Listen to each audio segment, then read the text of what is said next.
دانیال صاحب اب یہ اگر آتے ہیں، اب انہوں نے 8 کو تو سوابی میں کر لیا جلسہ، انہوں نے کہا بھی یہی تھا کہ ہم 8 کو سوابی جلسہ کریں گے، گھر چلے جائیں گے. جنید صاحب نے ہمارے پروگرام میں بھی کہا تھا کہ ہمیں اور کچھ نہیں کرنا، لیکن وہی جنید صاحب یہ بھی کہہ چکے ہیں کہ اگر ہمیں کوئی اور حل نہیں نکلا تو پھر ہم اسلام آباد کی طرف آئیں گے اور لانگ مارچ کریں گے اور پچھلے مارچ سب بلا دیں گے. ویسے اچھا اب اسٹیبلشمنٹ کے ساتھ تو معاملہ خراب ہی لگ رہا ہے.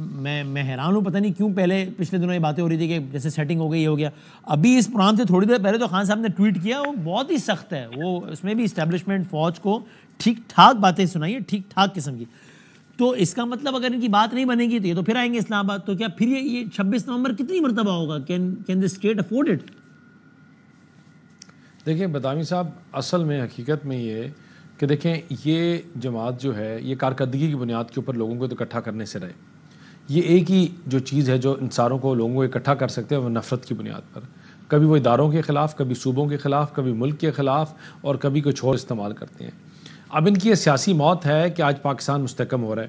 ان کی سیاسی موت ہے کہ روپیہ مستحکم ہو رہا ہے. ان کی سیاسی موت ہے کہ پچھلے 1.5 سال سے جس پاکستان کو یہ کہہ رہے تھے کل دیوالیہ ہوگا، آج ہوگا، ہو چکا ہے، ہونے لگا ہے، یا 24 گھنٹے میں ہو جائے گا، اس کی لوگ اب یہ بات کرنے شروع ہو گئے، بلومسبرگ اور اکانومسٹ، کہ اس کی جو گروتھ ہے وہ 4.5 ہے یا 4.8 ہے. مہنگائی کی شرح میں 10% کمی ہوئی ہے یا 12% ہوئی ہے، یا آپ کی انفلیشن سنگل ڈیجٹ میں آ چکی ہے یا آنے والی ہے.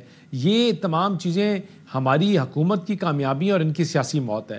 اور جب ان کو اپنی موت نظر آتی ہے، کیونکہ سول نافرمانی کی کال یہ دے چکے، ملک کو بند کرنے کی کال یہ دے چکے، لاشوں کی سیاست یہ کر چکے، اب انہوں نے اپنے سارے کارڈز کھیل چکے، تو اب ان کے پاس جب کچھ رہتا نہیں ہے، گہربان سے بھی پکڑ چکے اور NRO کے لیے بھی پاؤں بھی پکڑ چکے.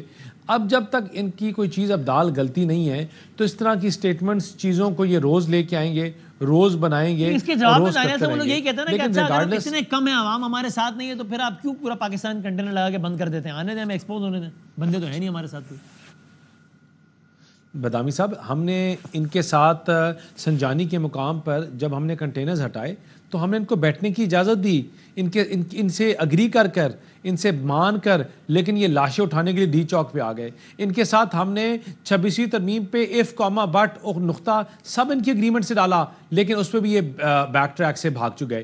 دیکھیں ان کے ہینڈلرز جو ہیں ان کی کامیابی اس چیز میں ہے کہ پاکستان کمزور ہو. ان کے ہینڈلرز کی کامیابی یہ ہے کہ پاکستان میں انارکی رہے. ان کے ہینڈلرز کی کامیابی یہی ہے کہ آپ روز لالسنس اور فساد کی بات کریں. دیکھیں ہم ٹیکس پیئرز کے پیسوں سے وہاں بیٹھے ہوئے ہیں، تو کیا اچھا ہو کہ ہم روز پارلیمان میں ان کے مسئلوں کو ڈسکس کریں، ہم کنسٹرکٹیو ڈسکشن کو آگے لے کے جائیں، ہم ایشو ریلیٹڈ بات کریں، ہم بات کریں کہ پانی کا جو بحران آگے دنوں میں آنے والا ہے اس کا کیا حل ہے، کلائمیٹ چینج کا کیا حل ہے، جو فلڈز اور صوبوں میں مسئلے ہیں ان کا کیا حل ہے، رمضان پیکج میں کیا کریں گے، غریب بے روزگار کے لیے نوکری کے لیے کیا کریں گے، ٹیفٹا انسٹیٹیوٹس میں جو باہر ہم نے لوگ بھجوانے ہیں وہ کس طرح بھجوائیں گے. لیکن ہم روز آئین کی دھجیاں اڑاتے ہیں، روز ہم اپوزیشن کے لوگ آئین کو اڑا کے پھینکتے ہیں، وہاں اس کے کاغذ اڑاتے ہیں، اور ساتھ بیرونی ٹرپس کے لیے اسپیکر کے پاس بھی جاتے ہیں کہ ہمارا نام بیرونی ٹرپس کے لیے بھیجو. ساتھ کہتے ہیں کہ ہم بائیک آؤٹ کریں گے، ساتھ ہی کہتے ہیں کہ ہمارے جو لوکل ٹرپس ہیں اس میں ہمارا نام لکھو. ساتھ کہتے ہیں کہ ہم حکومت کے ساتھ بات کرنے کے لیے تیار نہیں ہیں، لیکن ساتھ ہی آگے کہتے ہیں کہ ہمیں پروٹوکول چاہیے، ہمیں کمیٹیز کے لیے یہ گاڑی چاہیے اور یہ. لیکن ابھی معاملہ آگے جائے گا کس طرح؟ یہ ذرا میں شوکت صاحب سے